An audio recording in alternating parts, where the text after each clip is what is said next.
Primeiro livro do profeta Samuel, também capítulo 1. Capítulo 1.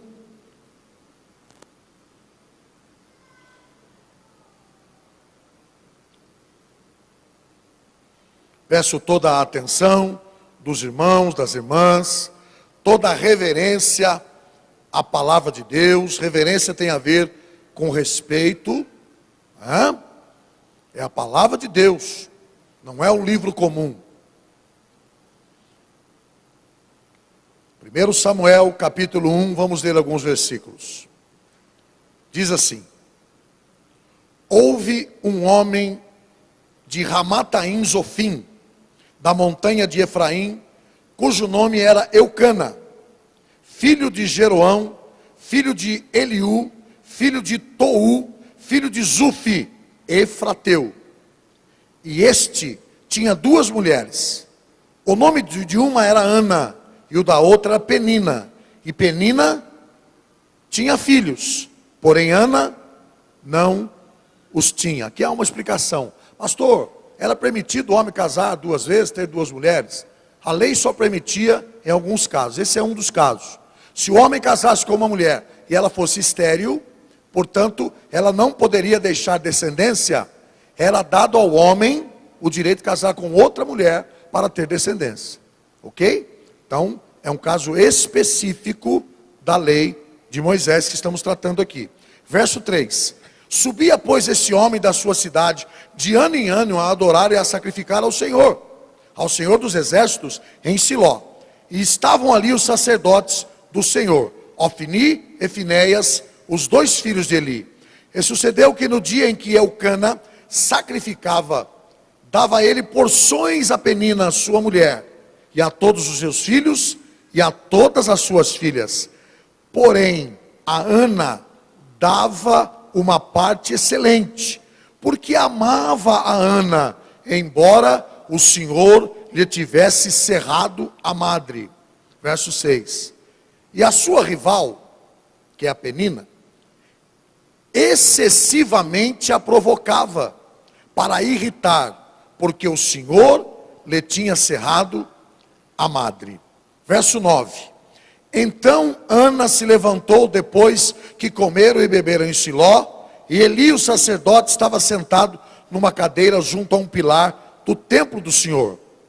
Ela, pois, com amargura de alma, orou ao Senhor e chorou abundantemente, e fez um voto dizendo: Senhor dos exércitos, se benignamente atentares para a aflição da tua serva, e de mim te lembrares, e da tua serva não te esqueceres, mas a tua serva deres um filho homem, ao Senhor o darei todos os dias da sua vida, e sobre a sua cabeça não passará navalha.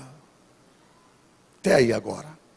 Oremos. Senhor, este é um culto de celebração ao teu nome, culto de louvor, onde nós, teus filhos e filhas, estamos reunidos.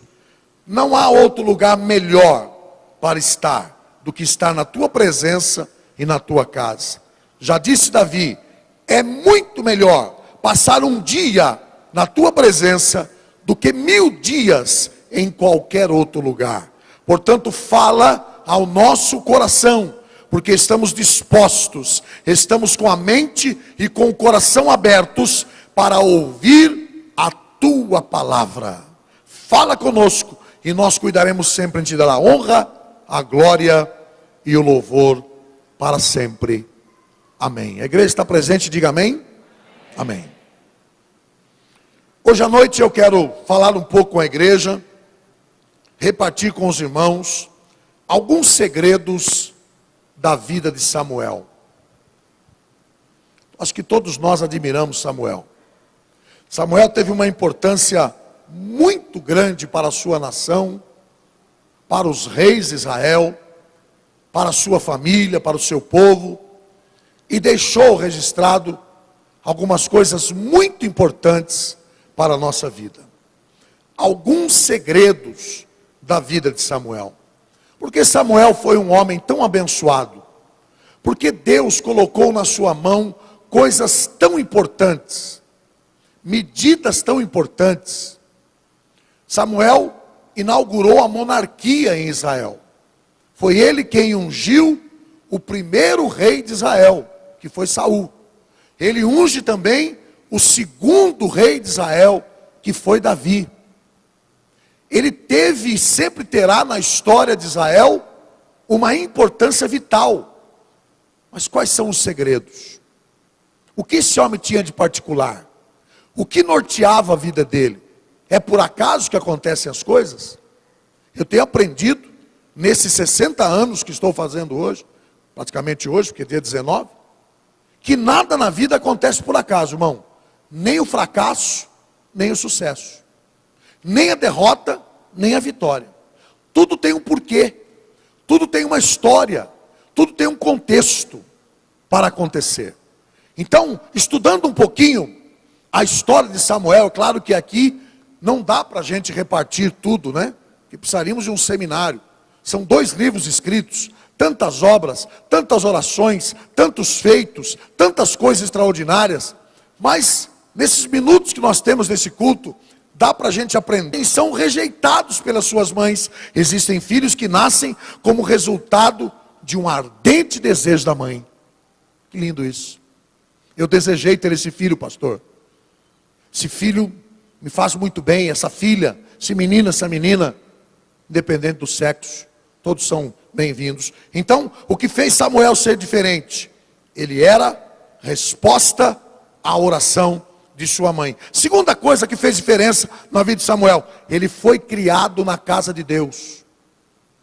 Ah, irmão, joga o fanatismo de lado.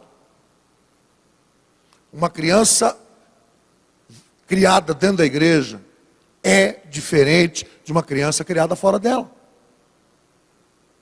Eu posso falar dos meus filhos. Isso é graça. Estão sujeitos a cair, a desviar, como todo ser humano. Não nasceram vacinados por ser filhos de pastor. Momento nenhum. Aliás, eu não gosto quando fala, aquele é o filho do pastor. Não é. Aquele é a Débora, é o Daniel, eles têm personalidade. Aquela é a mulher do pastor. Não é a Denise. Por consequência, é minha esposa. São meus filhos. Mas que faz diferença, faz. Quem sabe o que eu estou falando aqui, sabe que faz toda a diferença. Desde cedo, levamos os nossos filhos à igreja. A Denise, barriguda, porque ela ficava muito barriguda quando grávida. Quem sabe um dia ela mostra uma foto para vocês, ela ficava muito barriguda, como grávida. E os filhos já desde ali da venda da mãe, conosco trabalhando na igreja. Nasceram assim, foram criados assim. Então não precisei forçar barra nenhuma com eles. Vamos para a igreja, nada disso. Simplesmente eles acompanharam, eles seguiram. Então, a segunda coisa que faz diferença na vida desse homem, chamado Samuel, é que ele foi criado na casa de Deus. O futuro de uma criança está muito associado ao lugar em que ele passa os seus primeiros anos de vida. Isso faz toda a diferença. A casa de Deus deve ser frequentada pelas crianças desde a sua mais tenra idade. Com Samuel foi assim. Ela fez um voto. Se o Senhor me der um filho, homem, eu o consagrarei ao Senhor. Deve ter sido difícil para ela.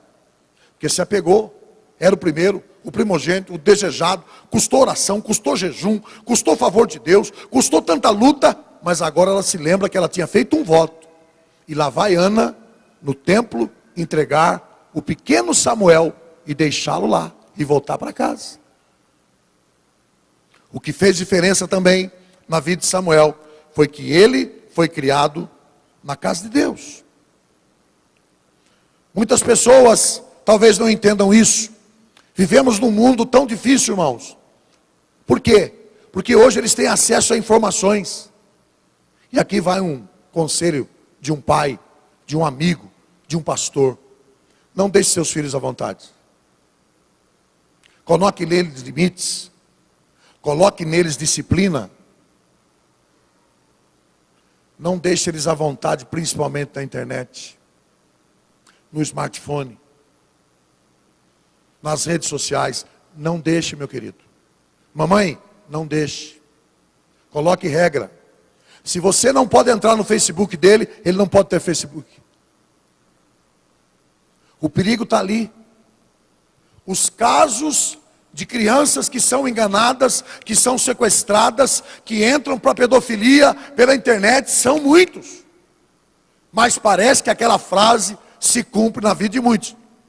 Isso não vai acontecer comigo. Acha?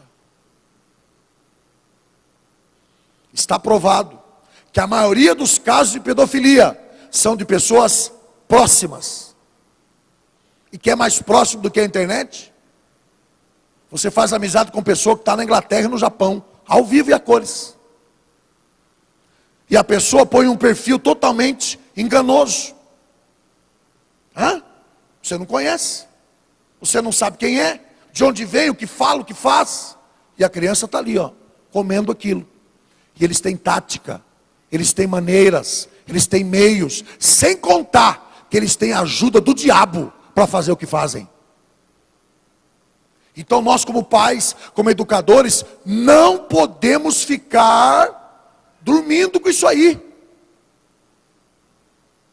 É muito perigoso, é assustador até o que acontece. Então vigie, meu pai, vigie, mamãe.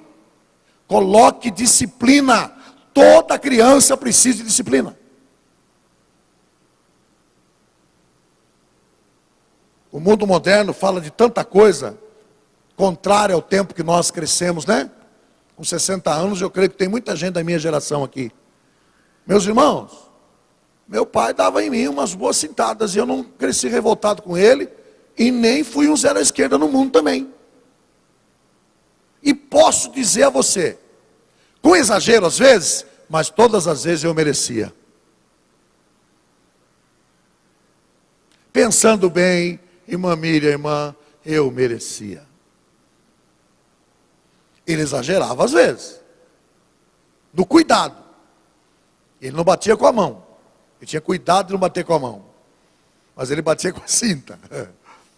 Era um pouco pior. Mas formou, penso eu, um homem. Então, nós precisamos vigiar. Nós precisamos estar atentos, principalmente no mundo moderno, da informação contida dentro de um aparelho celular, querido. O celular hoje é tudo, às vezes menos celular, menos telefone. A gente usa para tudo, menos como telefone. Porque ele traz o mundo na pessoa ali, né? A hora que quiser. Então, aonde a criança vive, aonde ela passa os seus primeiros anos, tem tudo a ver. Samuel teve o privilégio de ser levado à casa de Deus por sua mãe, desde sua mais tenra idade. Capítulo 2, versículo 11 de Samuel. Diz isso aí. Capítulo 2, versículo 11 de 1 Samuel. Então Eucana foi a Ramá, a sua casa, porém o menino ficou servindo ao Senhor perante o sacerdote Eli. Foi difícil para os pais, foi ou não? Eucana também devia ser muito difícil, porque ele queria muito ter um filho com Ana. E já o primeiro filho, um homem, um menino, ele foi para casa, mas o menino ficou na casa de Deus, aprendendo com o sacerdote Eli. Terceira coisa que faz Samuel, e faz de todos nós também, uma pessoa diferenciada. Ele foi chamado homem de Deus. Será que as pessoas ao olharem para mim, ao olharem para você, eles podem dizer, ali vai uma mulher de Deus, ali vai um homem de Deus? Como homem de Deus, ele se manteve íntegro durante todos os dias da sua vida. Vamos ao capítulo 12, versículo 3. Capítulo 12 de 1 Samuel, versículo 3 diz: Eis-me aqui, testificai contra mim perante o Senhor e perante o seu ungido, a quem o boi tomei, a quem o jumento tomei, a quem defraudei, que tenho oprimido, e cuja mão tenho recebido suborno. E com ele encobri os meus olhos, eu vô-lo restituirei. Ele está dizendo, alguém tem alguma coisa contra mim? Alguém me acusa de alguma coisa? Alguém tem alguma coisa na minha vida moral, financeira, espiritual? Samuel tem muito cuidado com isso. Então nós também temos que ter. Porque o mundo está olhando para nós. O mundo não tem resposta para as suas perguntas. O mundo está agonizando. Se religião salvasse o mundo já estava salvo. Porque o que mais existe no mundo são religiões. Jesus não veio pregar religião nenhuma. Ele veio trazer o reino dos céus. Ele veio trazer os ensinos do Pai. É muito diferente. Religião é todo o esforço do homem, todo o esforço humano de tentar chegar a Deus. Ninguém vai a Deus, querido. É Deus que vem a nós. É Ele que vem a nós, Fabiano. Ninguém vai a Ele. Ninguém pode chegar a Ele. Por isso que Jesus disse: ninguém vai ao Pai, a não ser por mim, através de mim, pelo meu sacrifício. Aí você chega a Deus. Então, nós precisamos ser a resposta que esse mundo tanto precisa, que esse mundo tanto busca, que esse mundo tanto fala, desta paz que parece uma utopia, porque na verdade o mundo não tem paz, tem momentos pequenos de alegria. Paz só tem aquele que conhece o Filho de Deus. Esse tem paz. E também paz não é isenção de guerra, porque no mundo tereis aflições, disse Jesus. Ele não tirou a guerra, muito pelo contrário, trouxe espada para nós guerrearmos. Então Samuel foi chamado homem de Deus. Ele se manteve íntegro. Como homem de Deus, ele mereceu respeito de todo Israel. Todos respeitavam a ele. Tanto é verdade que quando Saul estava procurando as jumentas do seu pai, lembra dessa passagem? Saul não tinha ideia do plano de Deus. Talvez eu esteja falando aqui para alguém, e deixa Deus me usar como boca dele agora, e ser profeta de Deus na sua vida. Talvez eu esteja usando aqui uma palavra direcionada ao teu coração. Assim como Saul, talvez você desconheça que Deus tem um plano na sua vida. Muito maior, muito melhor, muito mais alto do que você já sonhou até agora. Porque Saul jamais sonhava, ele jamais imaginava que naqueles dias em que ele sai para buscar as jumentas do seu pai, que estavam perdidas, que ele teria um encontro com um homem de Deus chamado Samuel. E que aquele encontro mudaria a vida dele, a história dele para sempre. Basta um encontro com Deus, basta um encontro com o Todo-Poderoso para mudar a nossa vida. Nós nunca mais seremos as mesmas pessoas. Quando ele tem um encontro e o seu servo diz: meu Senhor, não vamos voltar, nós estamos na terra do homem de Deus. Olha o respeito. Eu conheço um homem de Deus, e tudo que ele pede, tudo que ele ora, tudo que ele fala, Deus faz cumprir. Aquilo acalentou o coração de Saul, e ele então seguiu para a cidade, já num propósito, né? Porque Deus age nas duas pontas. Agiu no coração de Saul, do seu moço, e agiu no coração de Samuel. Era o dia de Samuel sacrificar. Então ele estava na cidade, não foi por acaso. Eu gosto desta frase quando o pastor Eduardo usa aqui: nós não estamos aqui hoje por acaso. Na agenda de Deus, Ele já havia escrito esse encontro nosso com Ele. Oh, bendito seja Deus, que vive e reina para sempre. E ali então, Samuel fala toda a vida de Saul. Que dom maravilhoso. Tudo, falou a vida dele todinha. De onde ele era, o que ele fazia, como que ele andava, o que ele estava fazendo ali, e tranquilizou o coração dele. Ou seja, você está preocupado com alguma coisa? Talvez aqui no culto você esteja preocupado, o que é normal. Preocupado com uma conta que você tem que pagar, preocupado com um negócio na justiça que vai chegar, preocupado com seu filho que não está bem, ou está nas drogas, ou em má companhia. Talvez você esteja preocupado, mas quando você se achega à casa de Deus, já foi cantado: descansa nele. E aí Samuel disse para Saul: e quanto às jumentas do vosso pai que você está procurando, não se preocupe, elas já foram encontradas. Se você veio aqui hoje para adorar e glorificar a Deus, eu posso dizer esta palavra ao teu coração: não se preocupe, aquilo que estava sendo preocupação para você, Deus já foi à frente resolvendo. Oh, bendito seja o nome do Senhor. Porque ele foi chamado homem de Deus.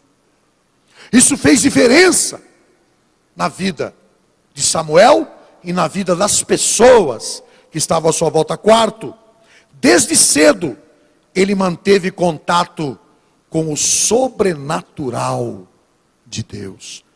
Vamos a Samuel, capítulo 3. 1 Samuel, capítulo 3.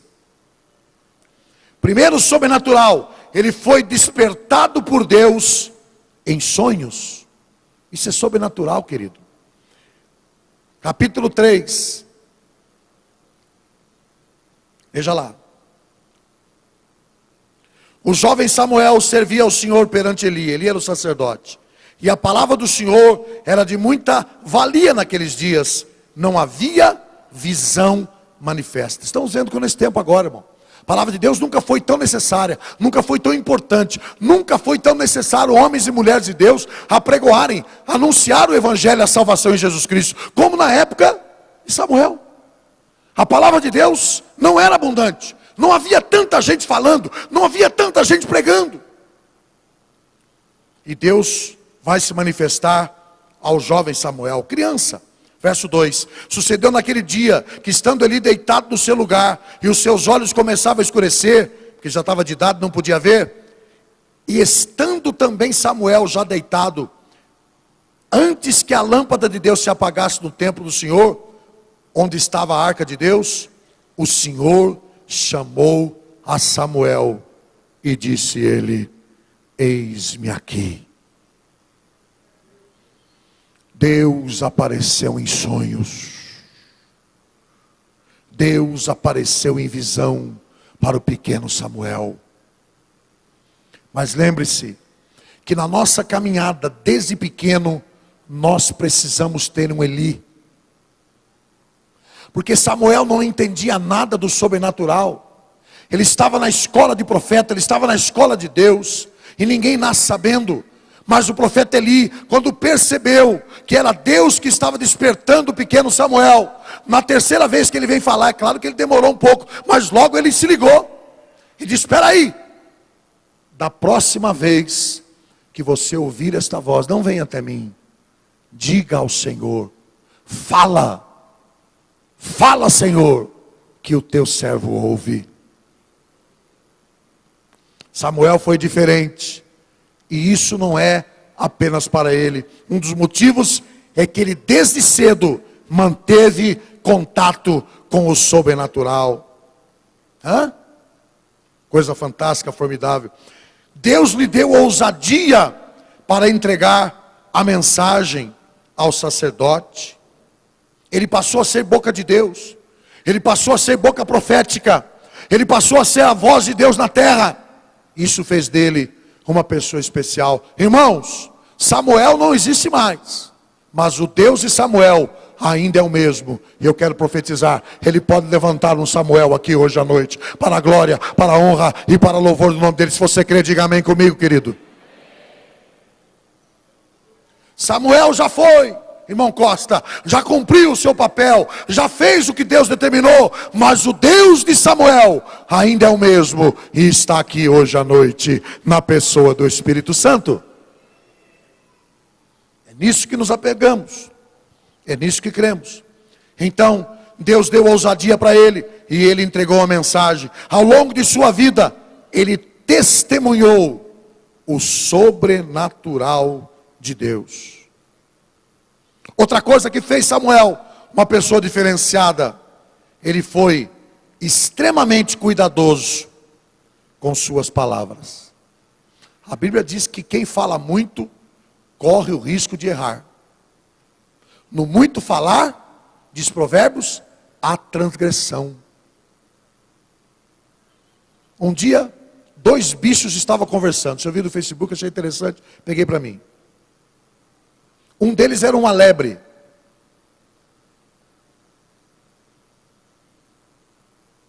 e o outro era um ratinho. O ratinho perguntava para a lebre: por que você tem orelhas tão grandes? A lebre respondeu: porque escutar é muito melhor do que falar.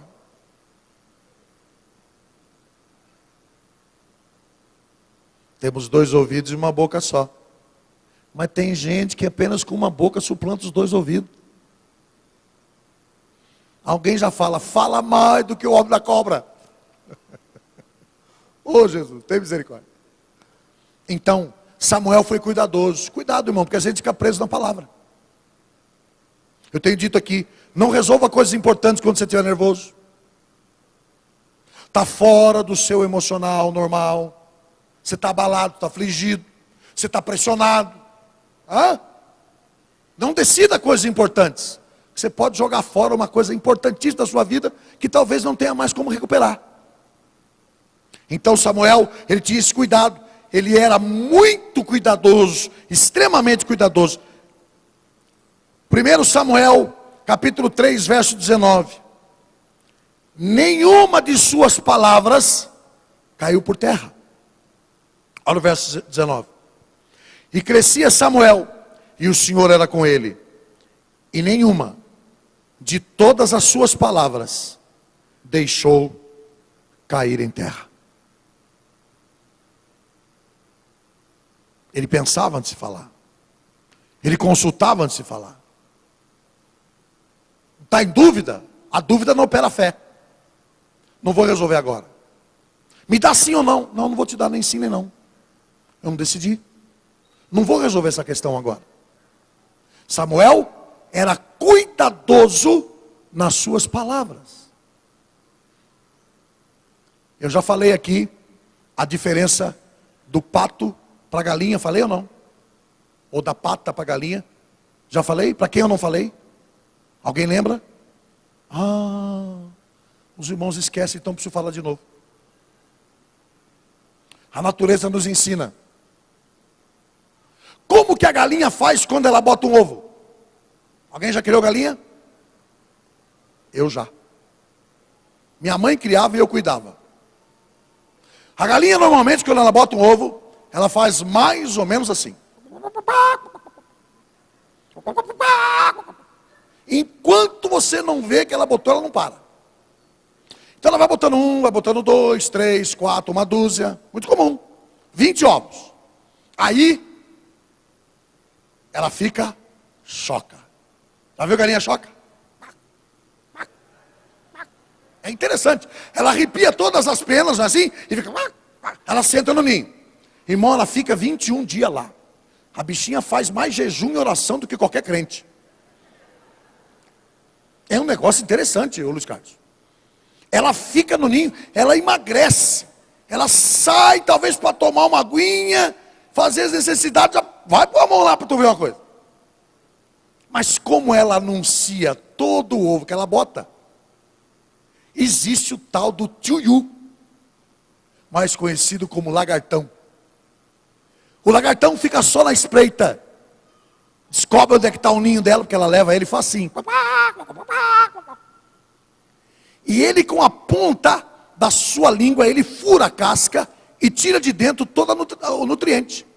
A gema e a clara. E a tadinha da galinha fica chocando o quê? A casca vazia. Aí dá os 21 dias. Ela toda feliz da vida, sai do ninho. E ela olha, chama de novo. E não sai nenhum. Aí dizem os criadores especialistas, que não é o meu caso, que você tem que jogar, batizar ela na água para perder o choco. Esses dias, eu vou trazer aquela imagem. O Júnior está aí, o Júnior da Alice, não está não, dizendo culto amanhã. Ô Júnior, você está aí. Você tem que me mostrar depois aquela filmagem da sua pata que cruzou com o pato selvagem. Para confirmar isso aqui. A pata, nem o dono sabe aonde está o ninho dela.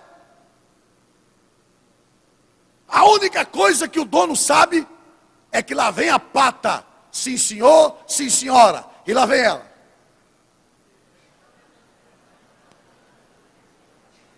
Aquela filha indiana, 10, 13 patinhos, indo tudo para nadar. Moral da história, Não fica contando a sua bênção para qualquer pessoa. Esmilinguido. Está cheio de lagartão do lado, só querendo frustrar o seu sonho. Aprenda com a pata. Bota os seus ovinhos no silêncio.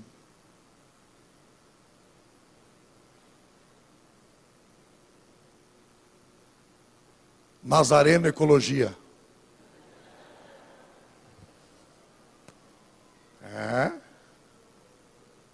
Cuidado com isso aí, mundo animal. Ele ensina a gente. Ai, sabe o que Deus vai fazer na minha vida? Ai, Deus, você conhece meu marido é uma beleza. Vai contando, vai. Ah, minha esposa, não tem esposa melhor. E o lagartão só está lá.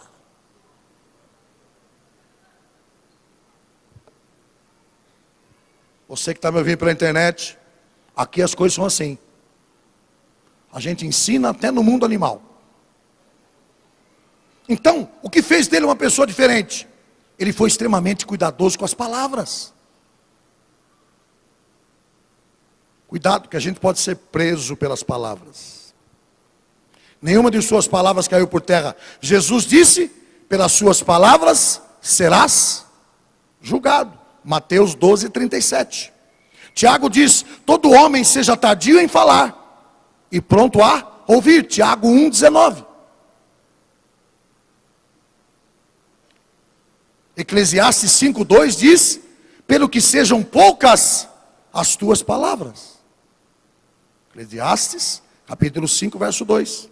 Sexto lugar, ele foi um profeta confirmado por Deus. O que confirma a nossa vida, irmão, não é o pastor, não é ninguém. O que confirma o nosso chamado, o nosso cristianismo, é o próprio Deus. Porque se ele não aprovar, ninguém pode aprovar. Tem muita gente que luta por uma carteirinha da terra, porque quer ter isso, aquele outro. Tudo bem se você tiver, agora com Deus é diferente. A única carteira que nos dá aprovação é a que vem do céu. Samuel, ele era um profeta aprovado por Deus. 1 Samuel 3:20. Quanta coisa linda esse livro nos ensina. Capítulo 3, verso 20. E todo Israel, desde Dan até Berseba, conheceu que Samuel estava confirmado por profeta do Senhor. Quem confirma a nossa eleição? É Deus. Muitos são chamados de pastor, outros têm o chamado de ser pastor. É diferente. Quem chama é Deus, quem confirma é Deus. Isso fez de Samuel um homem diferente. Eu já estou terminando. Sétimo, ele foi o último juiz de Israel. A partir dele, Deus já não governou mais com juízes. Então, tamanha a importância, tamanha a confiança de Israel. Samuel foi um juiz íntegro. 1 Samuel 16:4. Bíblia, meus irmãos. Palavra. Aqui nessa plataforma, nós não temos outra coisa a ensinar o povo. Nós não temos outra coisa a pregoar. Nós não temos outra coisa em quem basear a nossa vida, a não ser a palavra. Samuel foi um juiz íntegro. Em 1 Samuel 16:4 diz o quê? Fez, pois, Samuel o que dissera o Senhor e veio a Belém. Então os anciãos da cidade saíram ao seu encontro, tremendo, e disseram, é de paz tua vinda? Eles tinham até um certo receio de encontrar com o homem de Deus. É de paz tua vinda? Porque sabia que toda palavra proferida por Samuel não caía em terra, porque ele era um homem íntegro, um juiz íntegro. Guardou a integridade. Integridade significa inteiro, por completo. Não é uma parte só. Eu sou cristão aqui, mas aqui eu não sou. Eu sou cristão na igreja, mas nos negócios eu não sou não. Se eu puder enganar, eu engano. Se eu puder passar a perna no outro, eu passo. Balança enganosa. A palavra integridade significa por inteiro. Então nele não havia uma parte. Ele foi um juiz piedoso. Todo cristão, toda cristã é um homem, uma mulher piedosa. Ele carrega em si a misericórdia de Deus, porque da forma que recebe, dá. Ninguém dá o que não tem. Portanto, Deus nos chamou para sermos piedosos. Num mundo esquisito, num mundo maldoso, num mundo materialista, num mundo consumista, aonde Deus levou, aonde bateu, apanhou. Deus nos chama para ter uma vida piedosa, uma vida de misericórdia.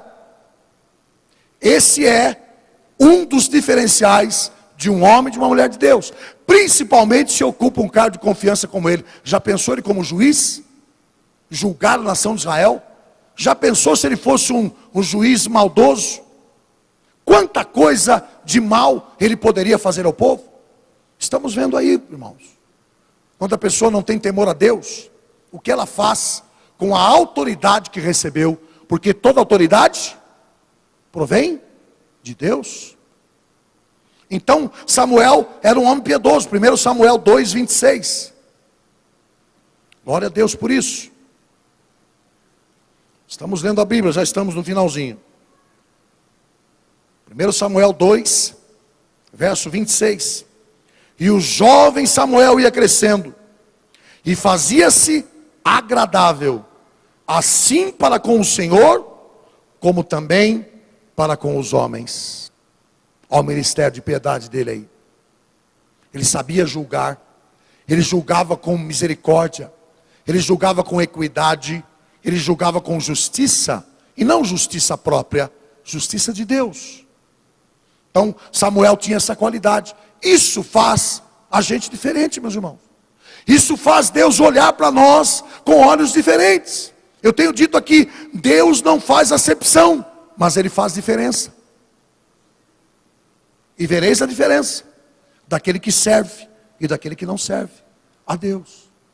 Então Samuel era íntegro, era piedoso. Samuel era um juiz espiritual. 1 Samuel capítulo 3.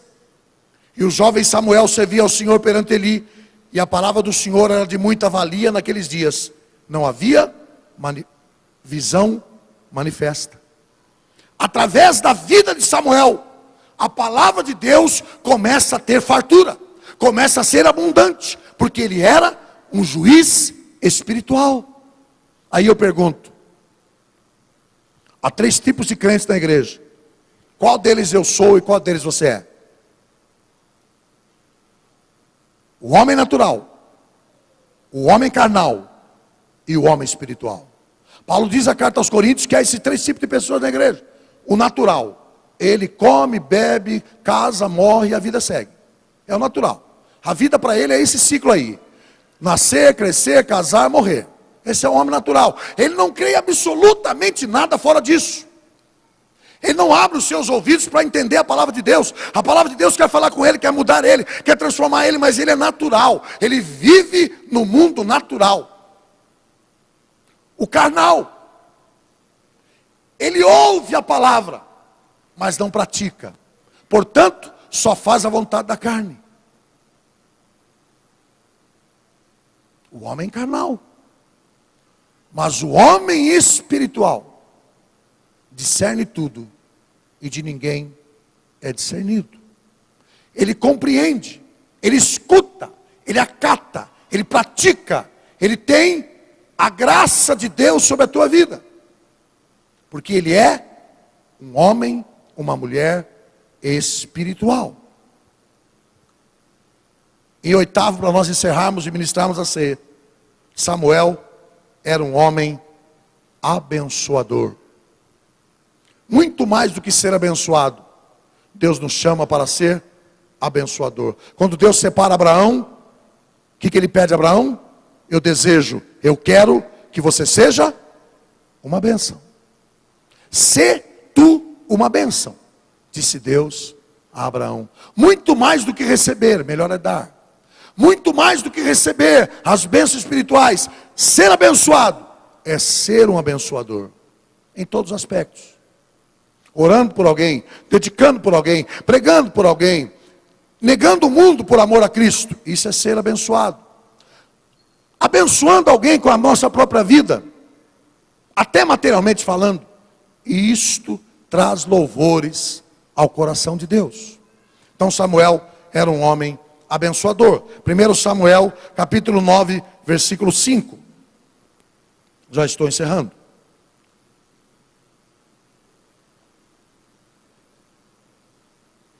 Todas essas coisas, todas essas prerrogativas faziam de Samuel e fizeram de Samuel um homem diferente. Vindo eles então à terra de Zuf, Saul disse para o seu moço, que com ele ia: vem e voltemos, para que porventura meu pai não deixe inquietar-se pelas suas jumentas e se afliga por causa de nós. Porém ele disse: eis que há nessa cidade um homem de Deus, olha aí, e homem honrado. É o moço de Saul que está falando com Saul. E tudo quanto diz sucede assim, infalivelmente. Vamos agora. Vamos lá agora, porventura nos mostrará o caminho que devemos seguir. Samuel era um homem abençoador. Saul chega diante dele numa crise. Saul chega diante dele sem saber o caminho a tomar. Ele, como abençoador, ele abençoa. A Bíblia diz que Saul saiu da presença de Samuel profetizando. Profetizando as coisas de Deus. Muito mais, e eu vou encerrar por aqui. Muito mais do que ser abençoado, Deus nos procura e quer que sejamos abençoadores. É preciso desejar isso. Pai, eu quero ser uma bênção na sua mão. Pai, eu quero ser uma bênção nesse tempo, nesta sociedade, nesta geração. Usa a minha vida, usa o meu coração, usa a minha vida total, tudo que tenho, tudo que sou. Afinal de contas, eu vim sem nada para esse mundo, e dele não vou levar absolutamente nada, a não ser a minha salvação. Samuel nos mostra, através de sua vida, o porquê ele foi um profeta diferente, um homem diferente. Porque ele fez a diferença no seu tempo. Porque as pessoas paravam para ouvir Samuel. Porque consultavam Samuel. Porque buscavam Samuel. Nesses pequenos exemplos, tem muito mais aqui. Mas nesses pequenos exemplos, nós já podemos ver por que Samuel foi o que foi. E como tenho dito, Deus não faz acepção. Ele pode fazer isso contigo. Pode fazer isso contigo, ele pode fazer isso comigo. Ele procura verdadeiros adoradores. Ele procura aqueles que estão dispostos a serem diferentes através da sua graça e do seu amor. Amém? Você pode curvar a fronte hoje à noite e pedir a Deus que você quer ser uma bênção. Mais do que receber bênção, você quer ser uma bênção. Você pode fazer essa oração hoje.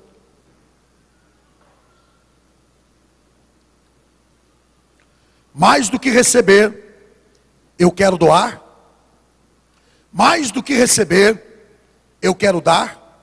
Eu quero ser um abençoador. Eu quero ser um doador. As pessoas, ao chegarem perto de mim, elas vão saber que eu sou uma pessoa de Deus. Elas vão olhar, vão perceber pelo meu andar, pelo meu falar, pelas coisas que faço, por aquilo que digo, que eu sou uma pessoa diferente. Eu quero ser um abençoador, Senhor. Quero chamar os oficiais que vão nos ajudar na ministração desta ceia hoje à noite.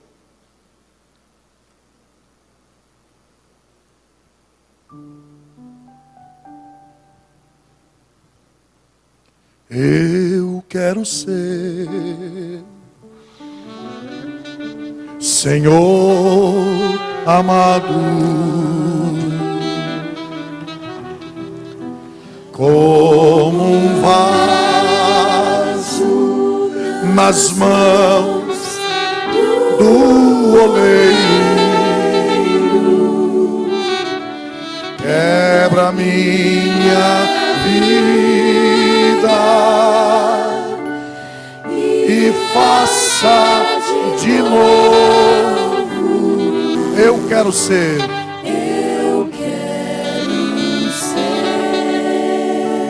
Eu quero ser. Eu quero vaso novo. Um vaso novo. Vamos cantar orando. Diga, eu quero.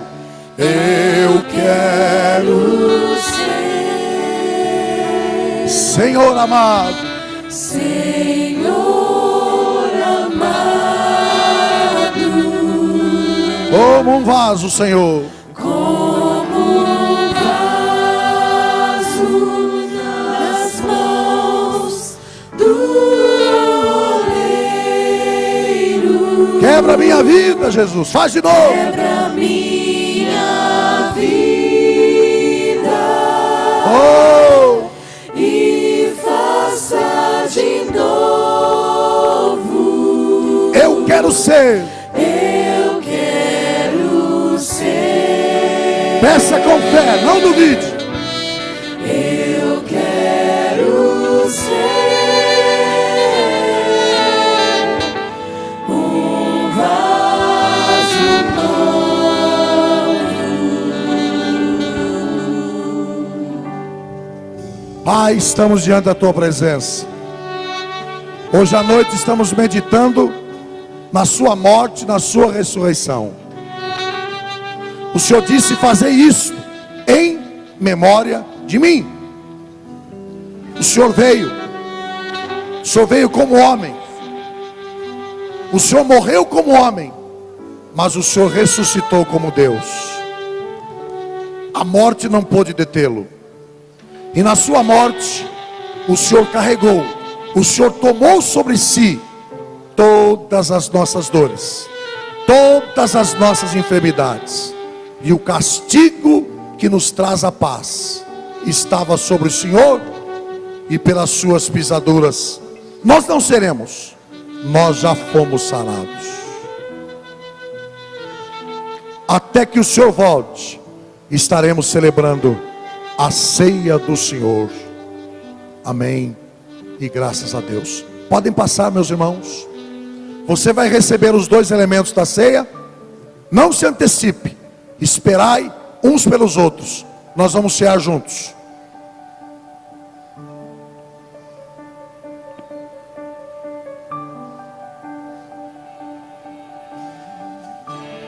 Nestes dias de desespero,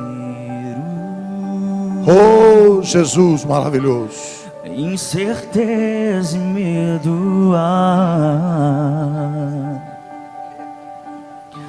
em uma salvação eu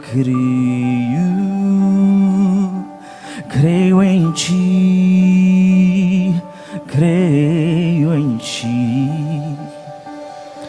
Acredito em Jesus Cristo, acredito em Deus o Pai, acredito no Santo Espírito, que nos vida nova traz. Eu acredito. Acredito na cruz de Cristo, em que a morte enfim venceu. Acredito que ressurreto muito em breve voltará. Creio em ti.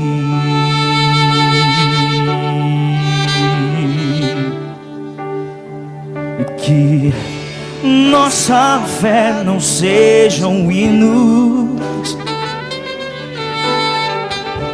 apenas notas em canções,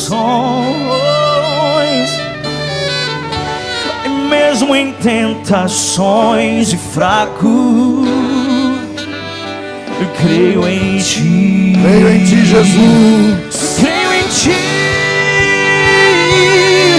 Acredito em Jesus Cristo, acredito em Deus o Pai, acredito no Santo Espírito, que nos vida nova traz. Acredito na cruz de Cristo, em que a morte enfim venceu.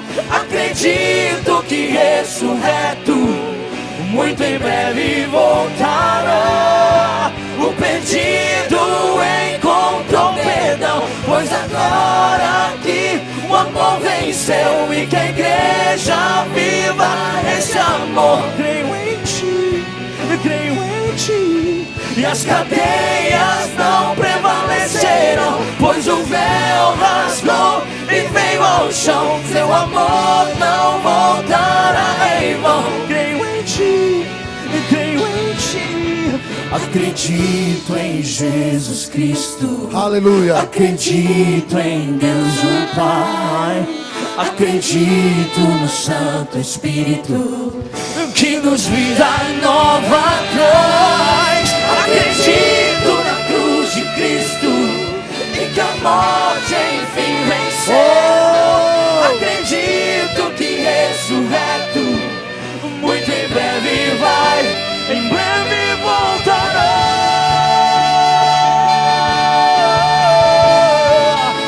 Em breve voltará.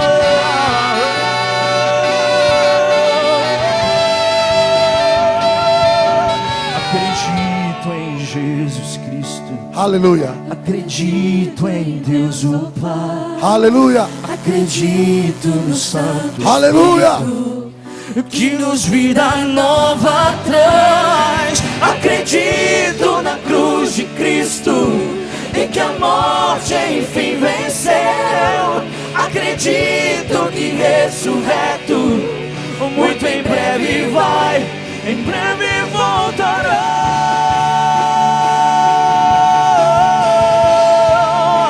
Em breve voltará.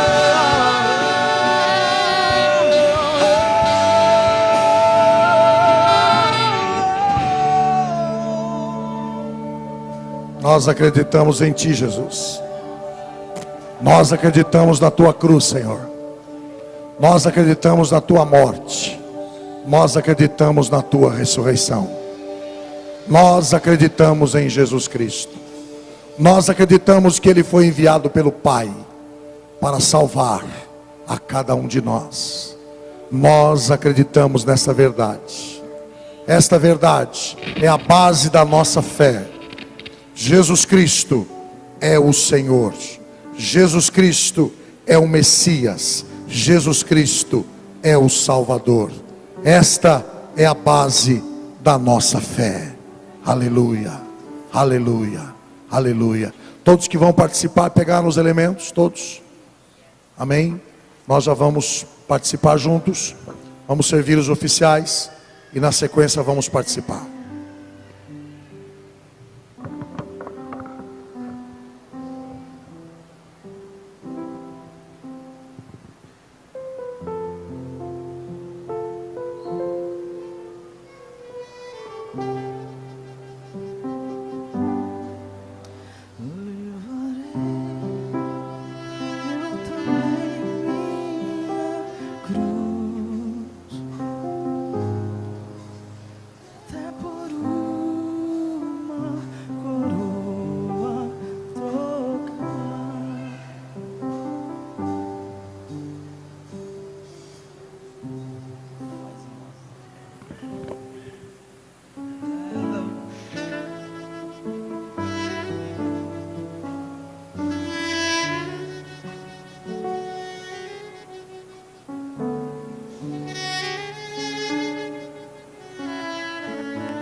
Aleluia.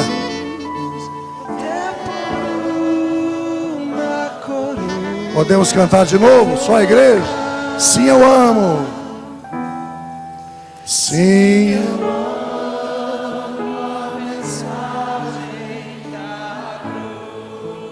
Sim, da cruz.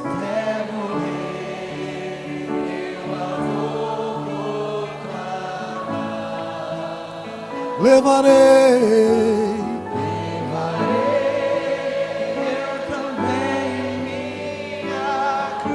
Sim, a cruz.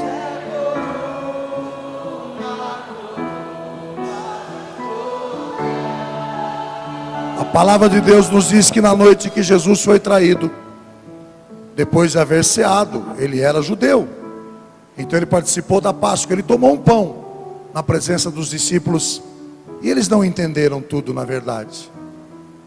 Ele levanta aquele pão aos céus e dá graça e diz: este pão é o meu corpo que é partido por vós, fazei isto em memória de mim.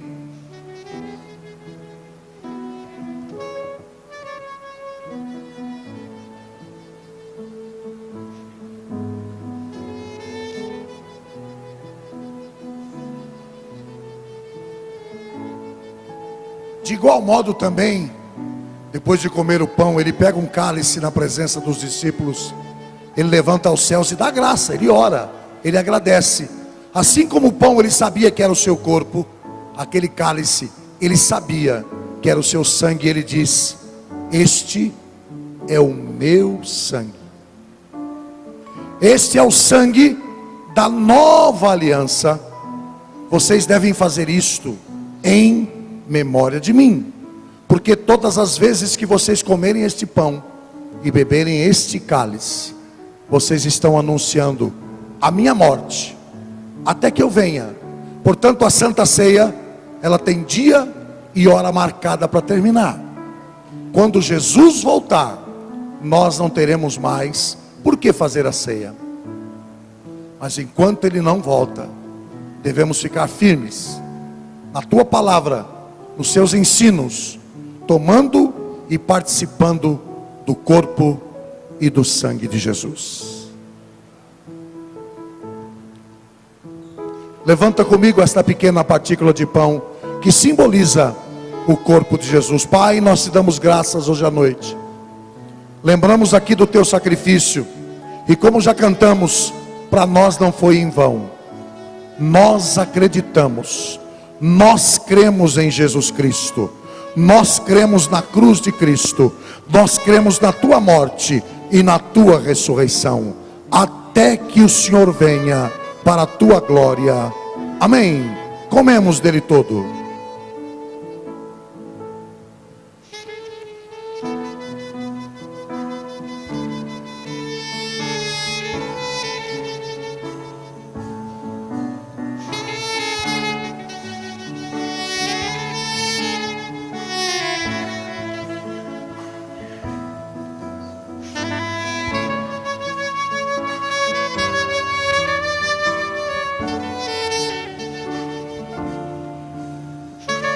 Levantemos esse cálice aos céus e demos graças. Pai, nós te damos toda a graça. Esse favor é imerecido. Graça é um favor que homem nenhum merece. Nós não merecemos, mas pela graça, pelo amor, o Senhor nos alcançou. Eis aqui o sangue da nova aliança, até que o Senhor volte. Sangue que purifica, sangue que perdoa todo o pecado, até a sua volta para a tua glória. Amém. Tomemos dele todo, meus irmãos.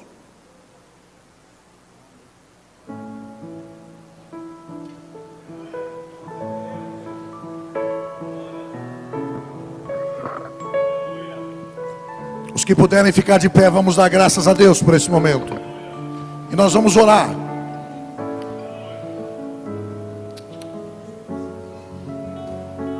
Nós vamos orar agora, todos juntos, encerrando esta reunião.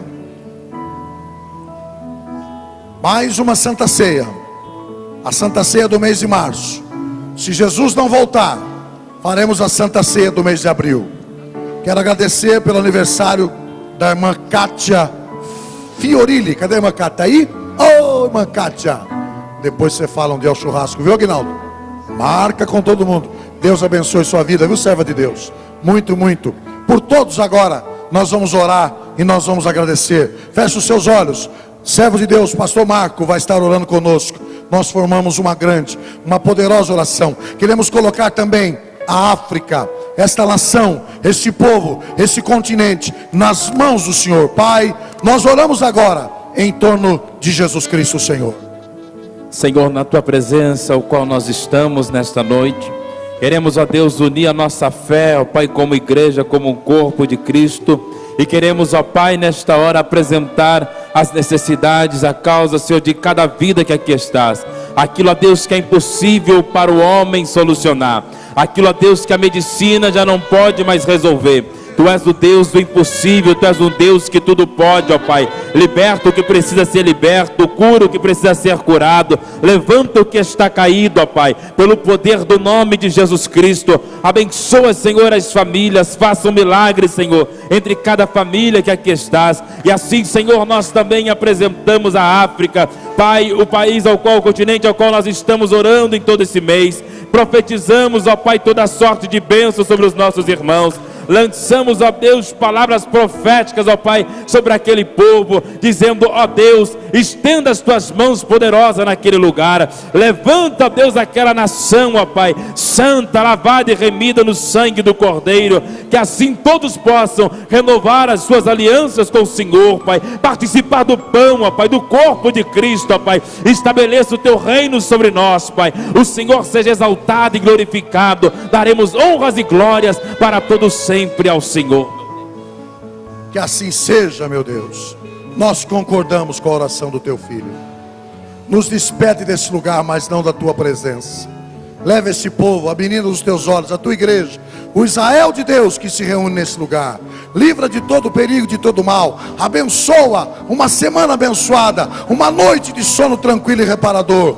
Livra de todo perigo, de toda cilada, de toda armadilha do inimigo, porque tu és o nosso Deus. A mão direita para Deus, homem e mulher de Deus agora.